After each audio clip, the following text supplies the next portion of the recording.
but we don't show prep. So, so he had no idea. I just barely make it in. I'm sure you can tell, but we don't show. I mean, let's put the cards down on the table here.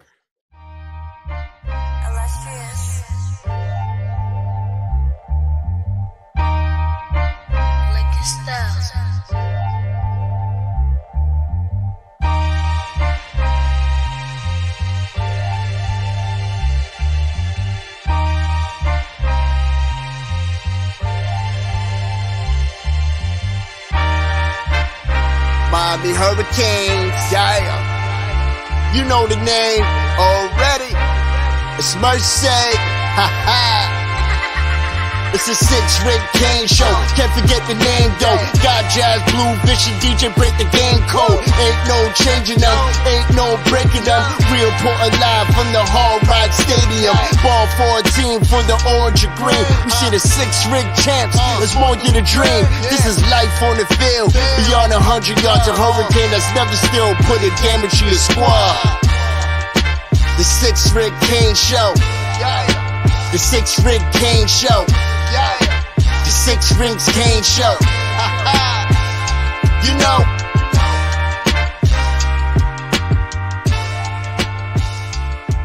What's wrong with us? Seriously. What's wrong with us? We're Miami Hurricanes fans. Welcome to the 6 Rings Kane Show, a show dedicated to Miami Hurricane sports, featuring the legendary Larry Bluestein, Jazz Santana, Vish, and Danny Gillette. Let's go Canes.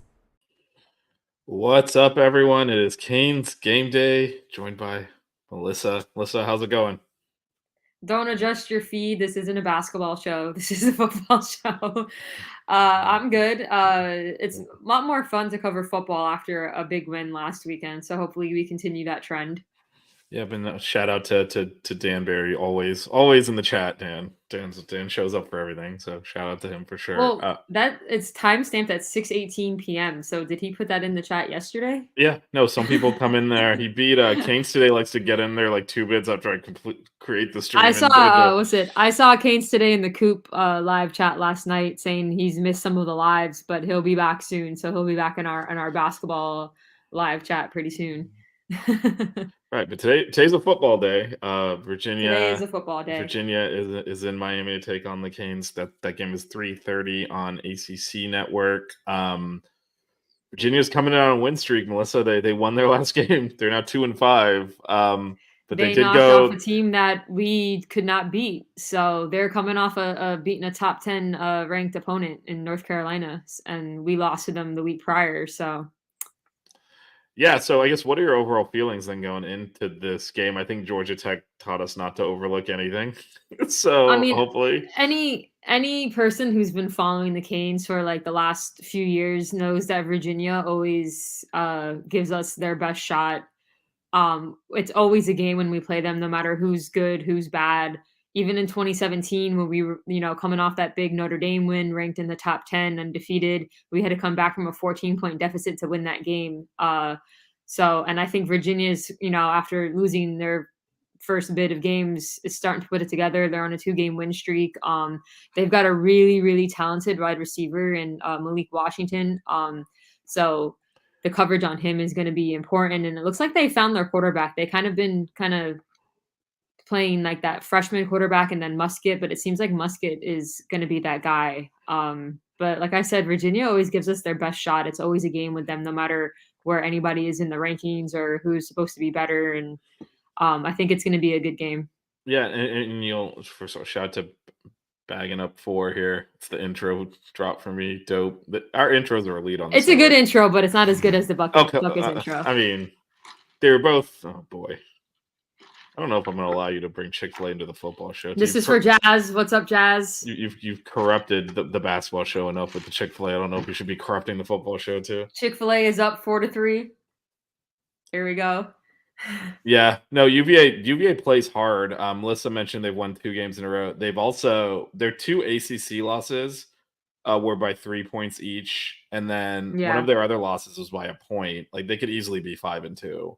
So the Yeah, record is their 2-5. all but their they've been- losses have been really close. well, they got blown out twice out of conference, but since the conference play started, they've been playing a lot better. Like you Mhm. said, Melissa, they kind of finally settled on the right quarterback, and Yeah. they've been playing better since then. So, yeah. Speaking of The other quarterbacks, thing, from the what other I thing was just- reading, is TVD starting. So I mean, as he we got our boy back. as he should be. Like this, I mean, not really a- the question was his health. So I mean, yeah, but I'm- I saw, well, it was his health, but obviously, like if he's 100% healthy, there's no doubt. But I also saw some, well, just leave him out another game. We should be able to beat Virginia without him. And I'm that man.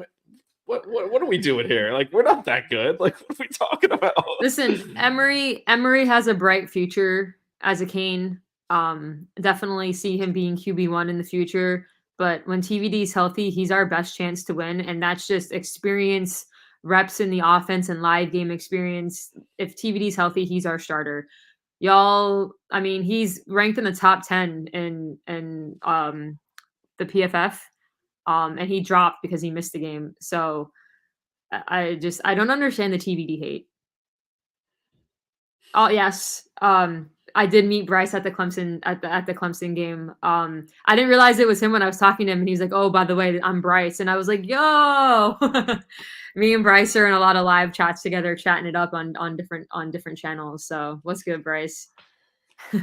Yeah, I don't think there's anyone, not to insult people, but I don't think there's any serious commentary around TVD actually getting like, oh no, Emory's the guy now. I don't think that exists, but I did see some of the more serious analysts saying, well, if he's not, if it's, why don't we just give him another week off, so he'll be healthy, because after this it's going to get serious. Like Virginia at NC State, at NC State, at Doak, and then Louisville at home are 3 really tough games in a row.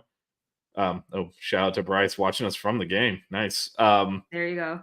But I don't think we have that luxury. I don't think we have that luxury to take anyone at all lately. And I hope Georgia Tech taught us that lesson. I think, yeah, I was gonna say Georgia Tech has taught us. I mean, not that we were taking that lightly. That honestly, that should have been a dub. We all know the whole thing that went happened on at the end of the that end. game. But even then, even if we had won that game, it still was way too close for what it should have been. But and I don't necessarily agree that game wasn't taken lightly. I mean, there was some. I think there was an overall attitude, not just from us, but some of the play calling and stuff of we're going to win this game anyway. Like, I bet you Dawson would love to have that first drive back where we ran it to 2nd and 3 and he called an option and then threw a wide receiver screen and did all this weird stuff, but he could just run for the first down, right? I mean, after last game, I'm sick of wide receiver screens. Like, I mean, I understand we were trying to get Emory comfortable and giving him easy throws, but like I don't have to see another wide receiver. Well, I will say again. I think the game plan that worked most of last game is the same one here. Virginia's run defense is not strong, and hand the ball off. I don't care who's quarterback, run the ball. Keep running it, make them stop the run. I think Chaney and Allen did a great job last game, and getting Brashard Smith reps in the backfield too. Assuming he, can hang on to the ball going across the goal line. I think he was switching it to his other hand because he saw the defender coming when it got stripped. So I think that's what happened. Shout out to Jacoby George. But yeah, anyway, we can get Brashard Smith the ball, I think is good. Just he's so talented and just so shifty and fast that I like the idea of giving him a few reps in the backfield as well.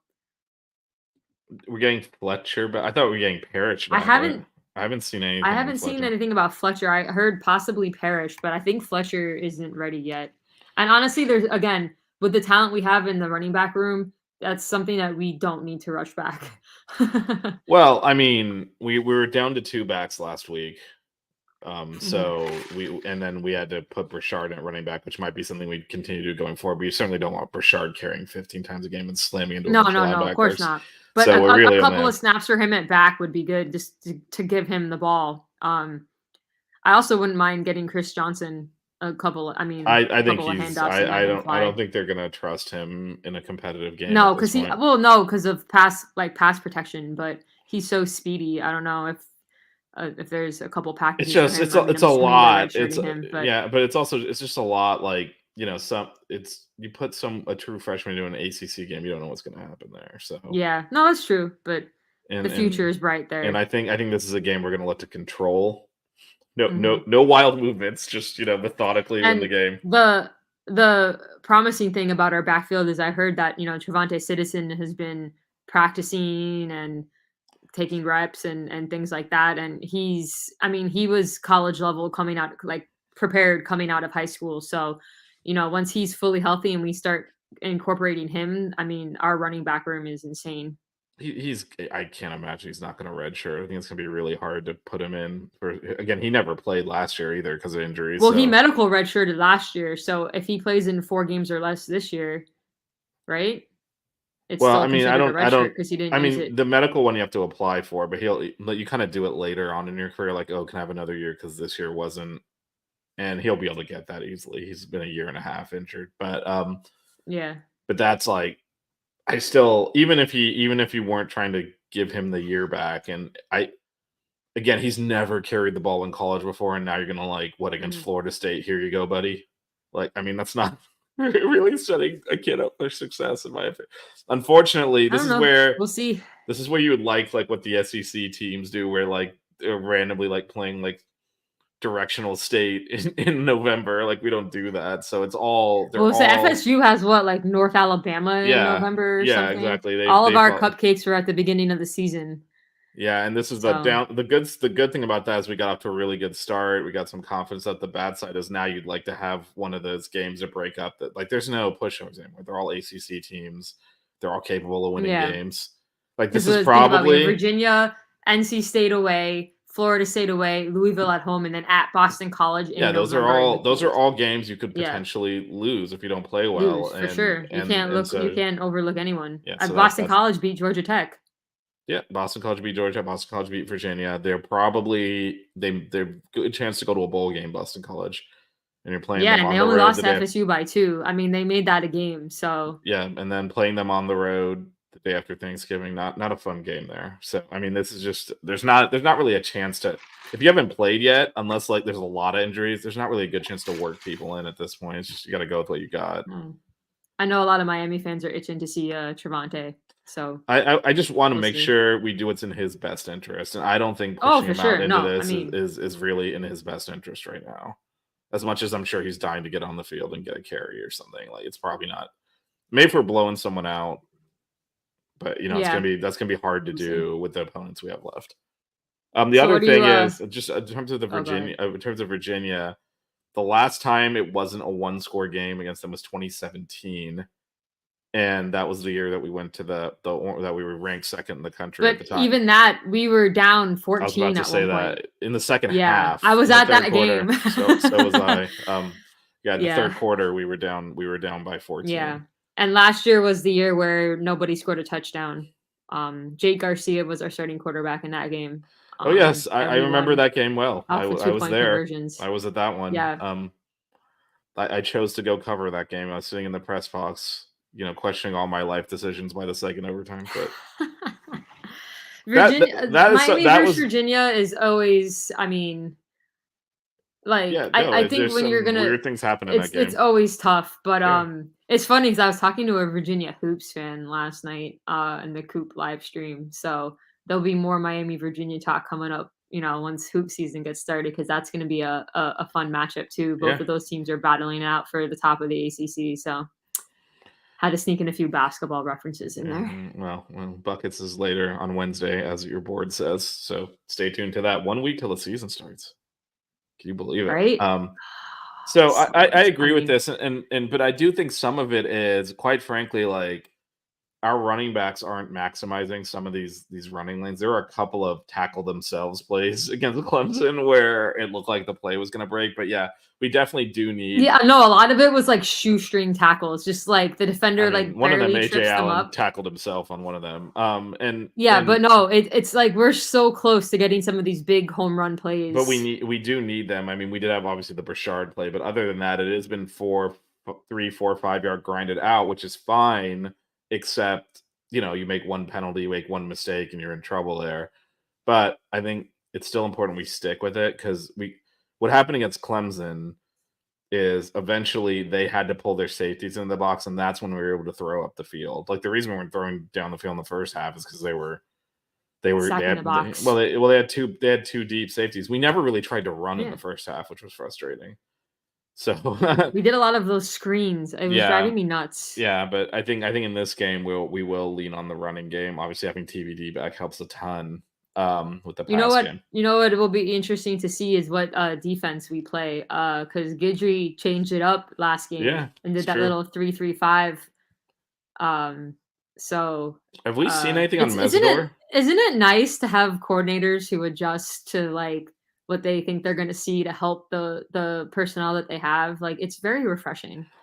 Well, yeah, it was an adjustment. It's refreshing on multiple levels, but also, I mean, look, if he was stubborn enough, I mean, we had Al Golden do it for 5 years, so I shouldn't say this, but if he was stubborn enough to look at the North Carolina game where they ran for 250 and threw for 250 and were just moving up and down the field and think, you know what, this is all working well, okay. then no, again, oh my god, look at this. Oh, look who's in the chat. it's Oh, a he got rid of buckets- the picture though. The buckets meet up. No, he did. He was emailing someone to like get him on. It was when he emailed DJ Irving, and he saw his face on there. He's like, "Oh no!"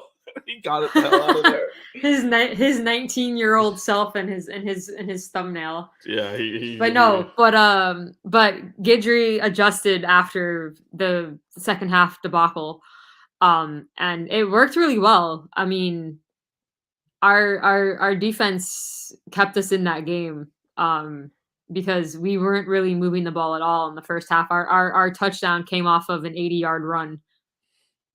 So the defense, and I mean, if you look at it, Clemson had the ball, but on the 2-yard line and had 4 chances to punch it in, and they couldn't do it. And by the way, we had first and goal on the 3 and scored on the first play by running it into the end zone, and that was the story of that game. It was both and sides of the we ball. converted the 2-point conversion as well from Well, we got a it was bailout. half the distance because I mean, it was an obvious horse collar. Yeah, but he didn't have to do it. That play was dead. Like, there's no way anything was.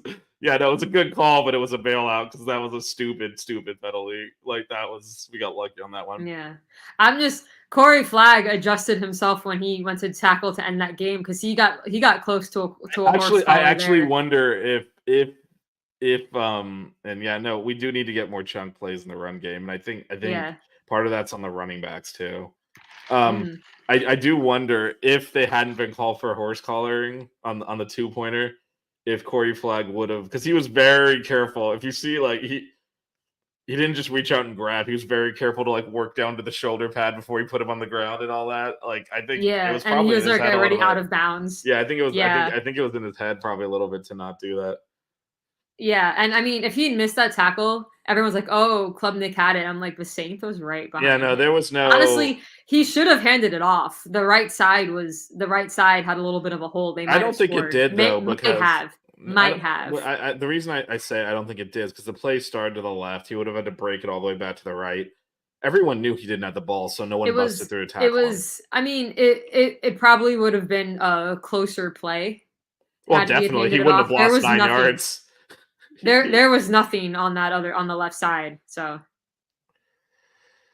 2 points every week. Yeah, well, now yes, with how the officiating is. Yeah, well, let's hope. And this is, you know what though, like that's just the reality of what we deal with, and this is why when you play a team like Virginia, you do not want to find yourself in like a 1-possession game in the fourth quarter.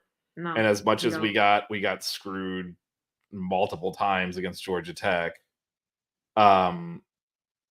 we, don't be in a 1-score game with Georgia. Don't be up 3 points with 2 minutes left against Georgia Tech at home, right? I mean, that's something we can control. So this is a game where we should be able to have a working margin at least, and not have to worry about the officiating at the end blowing a call. With John's comment, that's very possible. He says, speaking of QBs, TVD will return next year and Brown will transfer out. Book it. It's possible. From what I hear, everyone's telling TVD to come back next year. So I think I hope not. I really like Jakari, but yeah, I was surprised that there was no role at all for him last week. So I think he's got to seriously consider his options. Yeah. I mean, we don't know the reason as to why Jakari hasn't been playing. Well, they clearly think I've Emery's heard- ahead of him, so Well, I've heard comments that the agreement was always to redshirt him this year, even before the season started, and that's he's but to what end though? Like, I mean, if yeah, Emery everyone's is in like, front oh, of this him is on a the better depth chart, offense. yeah. This is a better offense for Emery. Which as of right now, yeah, but if Jakari were to earn the starting spot, I don't see Dawson keeping the same play calling. Obviously, he would adjust to the talent that he has around him. But no, I think the quarterback room is going to be very interesting next year, depending on what TBD's decision is. And with Emery a year into the system, I think Emery battles for that starting spot. So Yeah, I mean, I think if TVD's not here, we're definitely going into the portal. So there's going to be another quarterback here with experience that'll battle for that job as well. In terms of Jakari, I mean, we don't know what's going on behind the scenes there and what's being communicated to him, but if he's behind Emery on the depth chart, it's hard to see him ever starting here, which I'm assuming is something he wants to do. So, it puts him in a tough position. Because even if we were redshirting him this year, like, it's hard to imagine that there wasn't like a package we could have had for him last week. He can still play in 4 games. As the offense, like, as we could not complete a pass for more than 2 yards in the first half last week and started the second half the same way. It's hard to imagine there wasn't, hey, there's a possession here. My only like assumption or speculation with that is if you have TVD injured and you have Emery starting, do you really want to throw Jakari in there for a few packages and risk him getting hurt when he's really our only other QB healthy? I mean, how is that any different than Emery taking the same play snaps? No, well, Emery's starting. TVD's out, is injured, so Jakari is our only other quarterback. Do you, besides like a walk-on, do you risk putting him in for a few plays, knowing that there's nobody else behind him? What if something happened to Emery? But that's no different than Emery taking the snaps, I guess is what I'm saying. One of those two is taking the snap on that play, and then the other one's not on the field. So either way, one of them could get injured on that play. So it doesn't really I'm just speculating. Every game Mario becomes a rock fight. I don't know about so that. we have Virginia, NC State, Florida State, Louisville, Boston College. Louisville, and Boston. So we have 5 games left. Assuming wait a second. see... Hold on a second. There's some stuff going on backstage. So we got Jazz and my brother-in-law and my sister. Everybody! Family, you guys doing the show? You guys look great, man. You guys look great. Yeah, Jazz, I'm way better looking than you. Let's go. I'm here with the Fish Clan. Yo! What the hell, man? You don't show up when I'm there, like every game, and the one game I'm not there, you show up. Well, look at him making his YouTube debut, huh? Takeover. Let's go. What's going on, man?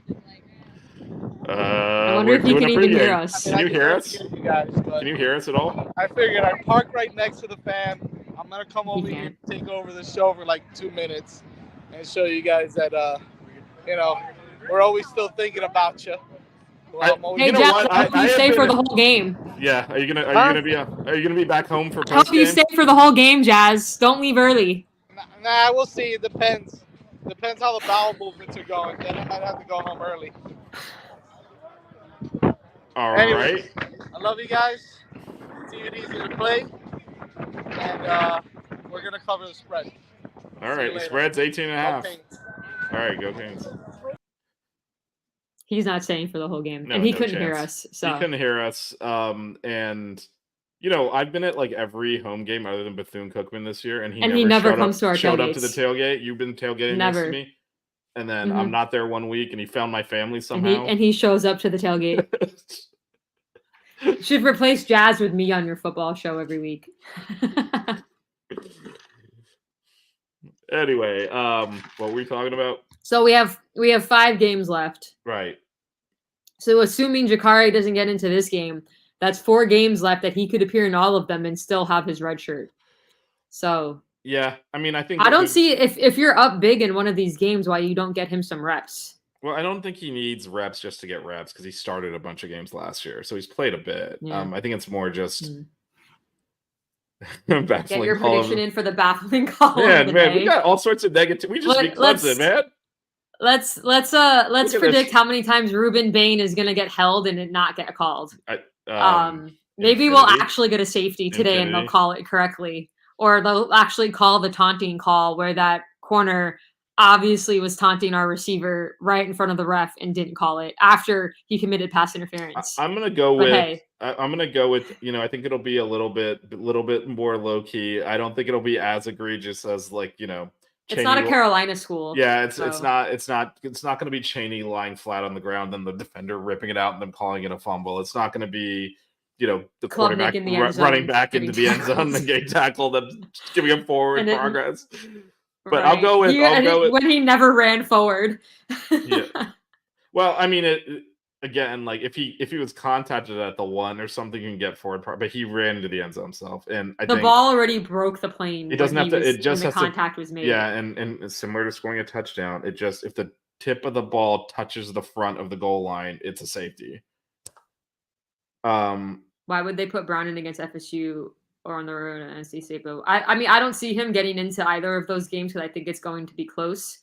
But like if you have 4 games left and you have him available, I'm sure at some point you could get him reps. But again, they might just be saving him and not have already decided to not use him this year at all. We don't know. Again, we're just speculating.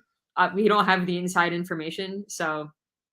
Yeah, I mean, the one thing is, he does bring a unique talent. He might be the fastest player on the team. He's definitely up there. There are things he can do that TVD and Emory just absolutely cannot do. And so, like a wildcat type thing, although he is a quarterback, so it's not technically a wildcat. yeah, but just something to use that his kind of idea. Yeah, use his speed. Yeah.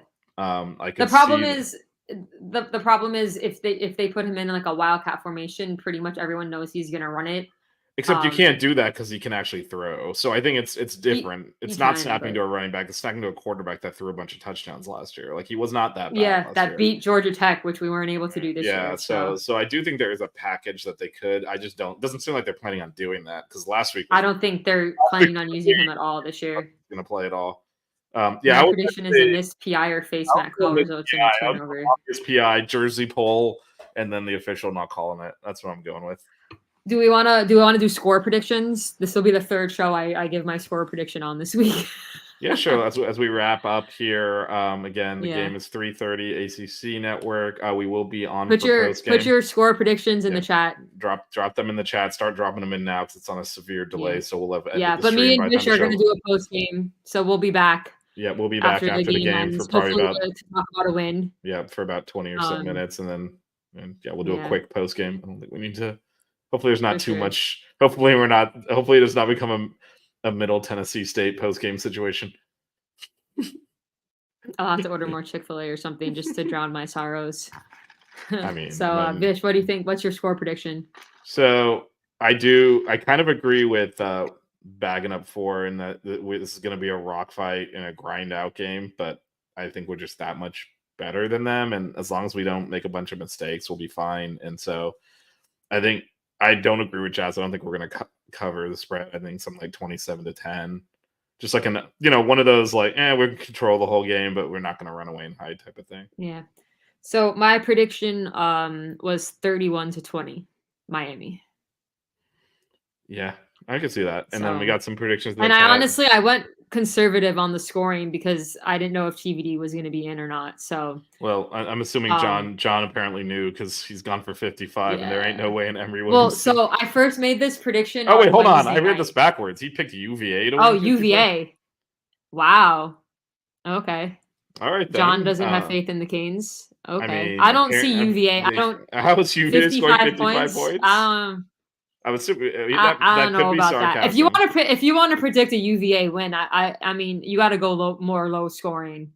Virginia Canes fans. I'm assuming is that what that means? VA Canes fan. Mhm. Virginia. I don't know.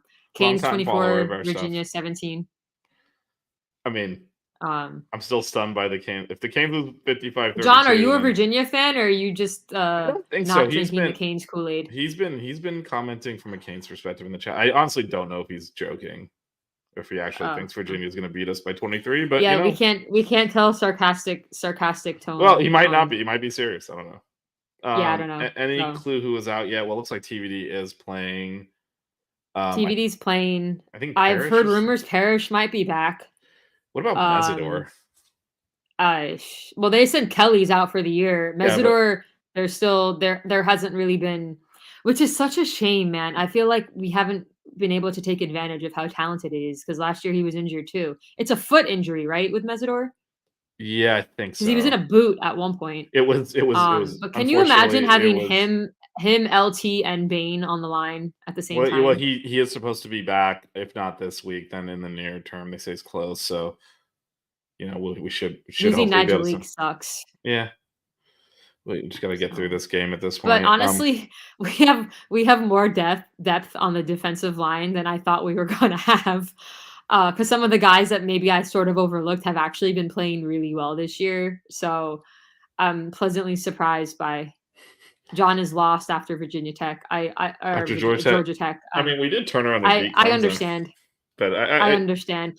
I honestly, because me and Vish went to UNC, so I mean, I was just dead inside after that. I was sitting in the stands in the Clemson game, watching us go down 17-7, and I'm sitting next to Coop, like, my soul is gone, man. This hurts. And then we win, and I've kind of regained. I told some you after energy. UNC, this is why eventually when you win them, you get the highs and the lows, and eventually it'll just be highs. But right now we're to in the see highs us and lows. to see us bounce back and get that win versus Clemson with a true freshman quarterback and grind it out like we did. Because you could have asked me pregame when I found out Emory was starting. I didn't have any faith. I even predicted a Clemson win even before we found out TVD was going to be out. I thought we were losing with TVD, and I thought we were going to lose to Clemson. So I have my faith. I have a little bit more faith in team. We are better than we were last year. Don't forget, we already matched our win total from last year. This is a better football team having to adjust to a new offense, a new defense. We've had some key injuries. But overall, this is a much improved football team. And as we get more and more comfortable with it and into the coming years, assuming we keep the same coordinators and we keep developing, I think there's a lot to be excited about. But I understand not having the faith after kind of what this team has put us through over the last, few years or 20 years or since 2001. Yeah, I mean, also this too, but again, is what we should have been at more than 3. That whole game was awful. But at the end of the day, we should have won. But that's also, I mean, not to just like dismiss it, but that's a factor in every game. So if you're saying you're negative after the Georgia Tech game, you do have to factor in. I mean, the officials stole 9 points from us last week, so. It's the reality of what we're going to deal with.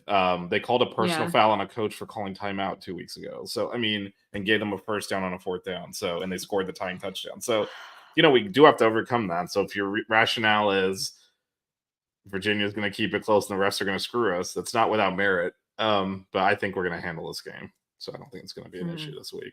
Also, I want to give a shout out to Emory Williams. That fourth quarter, what he was able to do, and even throughout the game, I mean, he pretty much played mistake-free football. Obviously, we didn't put him into a lot of situations for him to make mistakes. Even that interception he threw, I think there was a miscommunication with the receiver. And again, it was like, it was basically a punt anyway. It didn't really put us into a bad situation. He did what we had to do to win the game, and he made some great throws in that fourth quarter. That throw over the middle to Kobe Young to get that first down, he threw that in between like 3 defenders. That was a great throw. So just I think this kid's going to be special. I don't know how he was only a 3-star. But well, I think really he's a 3-star because of what we saw on last week, which is like, let's be real, like he did a great job in context. He wasn't really ready to play, but he had to. And there are high school quarterbacks that are ready to start day one, so they get the 4 and 5 stars, to be honest. Like that, and but the ones that you have to spend a year to develop, like he's got all the tools. I think he's going to be a really good quarterback here. To your point, he stepped up in a big spot. But the reason the stars are because he's got a day one starter. Like there's guys that come in like that guy's starting day one. And one of the things why I think he's going to be a great quarterback for us in the future is he kind of has that Ken Dorsey IQ. Well, let's not put that on the kid yet. Okay, that No, I think just listening to him talk about the game. Yeah, but that's not a I fair said I thing to do think there. he has it. I mean, Ken Okay, Dorsey so also had a ton of talent around him. but just to be but- clear, not only is Ken Dorsey a legend here, he's now one of like the brightest offensive minds in the NFL. So let's not Yeah. do that to the kid. But no. But I think he has like the smarts. I think getting these reps is only gonna Yeah. kind of advance his ability to play sooner. I like what I see from him. And I just think he's gonna be a great QB here. I'm very excited for Emory. But yeah, Yeah, this I is know TVD's team you're right gonna give now. me people are gonna give me shit for saying Ken Dorsey IQ, but he just seems like a kid that really understands the game. So, and I love what he said in his post game about how every time he came to the sideline, TVD was sitting down and he was like, "Hey, this is the read I made," and TVD was being like, "Oh no, I saw this, blah blah blah," and they were going through it. And seeing TVD's excitement on the sideline after they won that game and how happy he was for Emory, you could like, I love that. That was like, because TVD doesn't show a lot of emotion. So that was really cool to see him supporting the young guy. Yeah. And that but I breeds think confidence into Emory. I think it's also no, absolutely, but I also think, sometimes it's good that the quarterback just keeps a level head. Everyone wants him to jump up and down and stuff. Like Yeah. he was a fan on the sideline against Clemson. It's easier to cheer and do all the rah-rah stuff when you're not playing. So I think TVD has been the victim of a lot of unfair criticism and nitpicking. But honestly, as the QB of a team, you're gonna get that criticism. It's gonna happen. I hope he has a great game today, and so people can shut their mouths. I will say I've never seen a quarterback get ripped to shreds after throwing for 390 yards and 4 touchdowns on the road. Honestly, like people are like, I saw a tweet. I saw a tweet saying like, "Oh, TVD's the worst QB in the history of Miami," and I'm like, "Have you been watching for 2 seconds? Like, there's no way." Like, I went to school during the Kyle Wright and Kirby Freeman era. Like, don't even talk to me about that. We've had some duds. Yeah. I'm just like, give me a freaking break and that's before why you start talking about that. Do not slander him like that. And he's not perfect, but I think there's a lot of exaggerations. When he struggles, it gets exaggerated to the point of absurdity. Like I said, everyone wanted to kill him for the UNC game when he threw for 394 yards and 4 touchdowns. It's like, yeah, he threw it to X too much, but he threw for 394 yards. And you also got to remember, we had a fumble at the goal line. There was a bad snap, which wasn't on him. Because we lost 7 because of the fumble on the goal line. And we were in field goal range, or about to be in field goal range on the fumble snap too. So I think there's anyway. Let's not redo the quarterback debate here, but I think it's good that he's back. We're not. It's not a quarterback debate. No, I know we're on the same side of the fence for our guy for QB1. Yes. That is actually what the intro. If you look at our intro and I say what is wrong with us, that is about TVD. Because everyone was crapping on him last year, and I was like, "What is wrong with you people? Like, he's fine." How do you? What are your before we go, because the game's going to start in 20 minutes? What are your thoughts about him staying next year? I mean, I think we're a better team if he stays next year. I agree. I'm curious where his head is at. It will be, he's been here a long time. I don't think his draft grade is going to be like first round or anything where it's like. No, it's more just. I think he will get drafted, but it's the more the QBs are stacked. Yeah, it's more from his perspective. It's probably more so, does he want to play another year of college, or does he just want to go? Because either way, I don't think his draft stock's going to move with another year, one way or the other. So, like, if he's like a 4th round pick, he's going to be a 4th round pick after one more year. It's not going to he's going to become a 1st round pick. So, to me, that's almost immaterial. It's more just what does he want to do? Frankly, these last 5 games matter. If we end strong and he really, has big eyes for next year, that might make him come back. If we go 3-2 down the stretch, or 2-3 or something, and he might be like, I'm out of here. Actually, I'm curious, these last 5 games matter too, but I'm curious to see if we do well these last, 5 games and we win like 4 of them or all of them. I'll be interested to see like those that are draft eligible, those that want to come back because they feel like they have unfinished business. Yeah, no, and I think he's in that boat as well.